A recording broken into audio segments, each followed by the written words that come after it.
Hello जी, राम राम जी। आप सभी का स्वागत है मेरे व्लॉग में। और बताइए कैसे हैं आप सब। और मिलिए मेरे मिनी से लड्डू से। इसकी तरफ से हाय। पता नहीं इसके निक्कर में क्या घुस गया था जो निकालने की कोशिश कर रहा था। आज ये सीधे शाम का व्लॉग है क्योंकि शाम को मैंने कपड़े धोए थे और हमें जाना था कहीं प्रोग्राम में। तो हम कर रहे थे अपना घर का काम, तो सोचा निपटा कर अब हम प्रोग्राम में चले जाएंगे। लेकिन देवर जी हमारे प्रोग्राम में जाने से मना कर दिया। घर में कोई ना कोई ऐसा जरूर होता है जिसको प्रोग्राम में नहीं जाना। मुझे तो बाहर का खाना ही नहीं है, मुझे तो होममेड ही खाना खाना होता है। तो यहाँ पे मेरे देवर और मेरे मायके मेरे बड़े भैया, जिनको कितना ही कह लो कि चले जाओ प्रोग्राम में, सभी जब पूरे परिवार जा रहा है तो तुम्हें क्या होता है, लेकिन हम तो नहीं जाएंगे। अब क्या करें, नहीं जाएंगे तो बनाएंगे रोटियां। फिर उनके लिए बनाया खाना, खाना खूना बनाकर अब हम रेडी सैडी होने के लिए हो गए थे तैयार, क्योंकि अब होना था रेडी। तो पहनी थी मैंने ये वाली साड़ी, पहली बार ही पहनी थी मैंने, जो दीदी की है।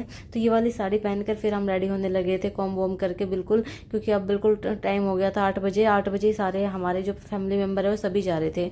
तो फिर मम्मी से भी बोला कि मम्मी आप भी साड़ी बांध लो। फिर माता श्री ने भी साड़ी बांधी और मैं बिल्कुल अब तैयार हो गई थी जाने के लिए। तो यहाँ पे मैं रेडी हो गई थी और अब नंबर था लड्डू को रेडी करने का। तो लड्डू का टीवी चलाया, उसको बताया, मैं कहा ले बेटा अब तुझको रेडी सेडी करते। फिर लड्डू को रेडी सेडी किया। लड्डू को रेडी सेडी करना भी ना मतलब खतरों से खाली नहीं है। 10 बार उसको बहलाया फुसलाया, कपड़े पहनाया, फिर कपड़े पहनाकर उसको रेडी कर दिया। लड्डू ने रेडी होने में काफ़ी समय लगा दिया। कभी डायपर नहीं पहन रहा था, कभी कुछ नहीं कर रहा था। फिर लड्डू बिल्कुल रेडी हो गया था। तो अब हम बिल्कुल रेडी थे जाने के लिए। फिर हमारे देवर जी हमें छोड़ के आए थे, लेकिन देखो वहाँ तक गए थे लेकिन हम खाना नहीं खा के आए।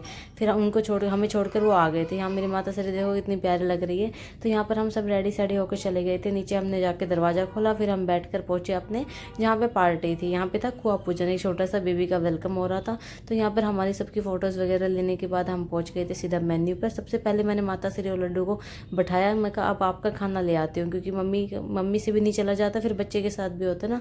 तो मम्मी और लड्डू बैठ गए थे एक जगह। सबसे पहले मैं मम्मी के लिए खाना ले आई थी। फिर हम सब ने खाना बिल्कुल साफ़ कर दिया। खाने में कुछ ज़्यादा टेस्ट नहीं आया था वैसे, लेकिन फिर खाना वाना खा के अब काम था नाचने का। तो लड्डू को बहुत बार कोशिश करी, मैं लड्डू बेटा आप नाच लो, नाच लो। नहीं, देखो मम्मा आप ही लगाओ मेरे साथ ठुमके। फिर मैंने लड्डू को उठाया और लड्डू के साथ 2-4 ठुमके लगाए। हालांकि मैंने काफ़ी डांस किया था लेकिन उसकी वीडियो मैंने नहीं डाली। तो यहाँ पर डांस वांस करने के बाद हमने फिर पेट पूजा हो गई थी। फिर हमने थोड़ा फ्रूट चाट वगैरह लिया, बस फिर हम आ गए थे अपने घर की तरफ। आज के व्लॉग में इतना ही। अपना आशीर्वाद और अपना प्रेम इसी प्रकार बनाए रखेगा ताकि मैं डेली व्लॉग बनाने के लिए रेडी रहूँ। Thank you so much.